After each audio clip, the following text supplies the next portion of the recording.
தந்தை, மகன், தூய ஆவியின் பெயராலே ஆமீன்.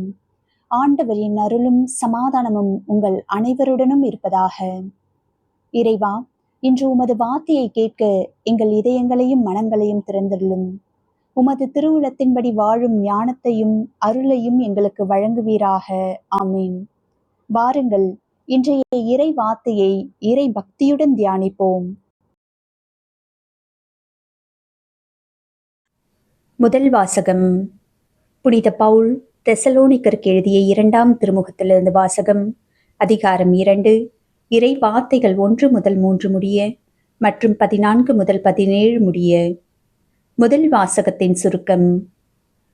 பவுல் ஆண்டவர் இயேசு கிறிஸ்துவின் வருகையை விசுவாசிகள் குழப்பமடைய வேண்டாம் என்று அறிவுறுத்துகிறார்.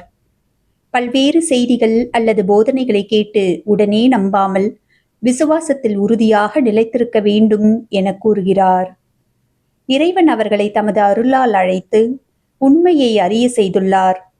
எனவே அவர் கேட்டு கற்றுக்கொண்ட போதனைகளை பற்றி கொண்டு நல்ல செயலிலும் வார்த்தையிலும் உறுதியாக இருக்க வேண்டும் என்று பவுல் ஊக்கப்படுத்துகிறார்.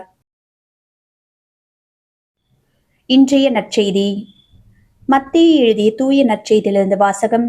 அதிகாரம் 23, இறை வார்த்தைகள் 23 முதல் 26 முடிய. நற்செய்தியின் சுருக்கம். இயேசு மறைநூல் அறிஞர்களையும் பரிசேயர்களையும் கண்டிக்கிறார். அவர்கள் நீதி, இரக்கம், நம்பிக்கை போன்ற முக்கியமானவற்றை புறக்கணித்து சிறிய காரியங்களில் மட்டும் அதிக கவனம் செலுத்துகிறார்கள். மேலும் அவர்கள் கிண்ணத்தையும் தட்டையும் வெளிப்புறத்தில் சுத்தம் செய்கிறார்கள். ஆனால் அதன் உள்ளே பேராசையும் சுயநலமும் இருக்கின்றன. எனவே முதலில் உள்ளத்தை தூய்மைப்படுத்த வேண்டும் என்று இயேசு அறிவுறுத்துகிறார். வாசகங்களின் மையச் செய்தி. முதல் வாசகம் நம்மை பயமும் குழப்பமும் நம் விசுவாசத்தை அசைக்காமல் இறைவனில் உறுதியாக நிலைத்திருக்க அழைக்கிறது. நற்செய்தி வெளிப்புற தோற்றத்தை மட்டும் கவனிக்காமல் நீதி, இரக்கம், நம்பகத்தன்மையால் உள்ளத்தை தூய்மைப்படுத்த கற்றுத்தருகிறது. ஆகவே விசுவாசத்தில் உறுதியாக நிலைத்திருப்போம். இறைவனுடைய வாக்குறுதிகளை நம்புவோம். பிறரிடம் நீதி மற்றும் இரக்கத்துடன் நடப்போம். வெளிப்புற தோற்றத்தை விட நம் உள்ளத்தை தூய்மையாக வைத்துக் கொள்வோம். சிந்தனை துளிகள். பயமும் குழப்பமும் என் விசுவாசத்தை எளிதில் அசைக்கின்றனவா? இறைவனுடைய வார்த்தையில் நான் உறுதியாக வேரூன்றி இருக்கிறேனா? என் விசுவாசம் வெளிப்புற செயல்களில் மட்டுமே இருக்கிறதா? பிறரிடம் நான் நீதி மற்றும் இரக்கம் காட்டுகிறேனா? இறைவனுக்கு முன்பாக என் இதயம் தூய்மையாக இருக்கிறதா? என் செயல்கள் உண்மையான விசுவாசத்தை வெளிப்படுத்துகின்றனவா? சற்று சிந்திப்போம். நிறைவு ஜெபம்.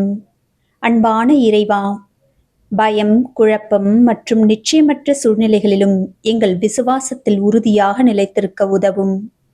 உமது உண்மையை அறிந்து கொள்ள ஞானத்தையும் உமது வார்த்தையை பற்றி கொள்ள வலிமையையும் தாரும். எங்கள் இதயத்தில் இருக்கும் பெரும் சுயநலம் மற்றும் போலித்தனத்தை அகற்றும். நீதி, இரக்கம், அன்பு மற்றும் உண்மை தன்மையால் எங்கள் இதயத்தை நிரப்பும். மற்றவர்கள் எங்களை எப்படி பார்க்கிறார்கள் என்பதை காட்டிலும் உமக்கு முன்பாக உண்மையானவர்களாக வாழ உதவும். இறைவா, எங்களுக்கு தூய இதயத்தை உண்மையான அன்புடனும் விசுவாசத்துடனும் வாழ அருளும். இதை எங்கள் அன்பான இயேசுவின் திரு நாமத்தினால் ஜெபிக்கிறோம் நல்ல பிதாவே. ஆமேன். இன்றைய இறைவார்த்தை உங்கள் இதயத்தை தொட்டிருந்தால் இறைவார்த்தை சேனலை சப்ஸ்கிரைப் செய்து லைக் மற்றும் ஷேர் செய்யுங்கள்.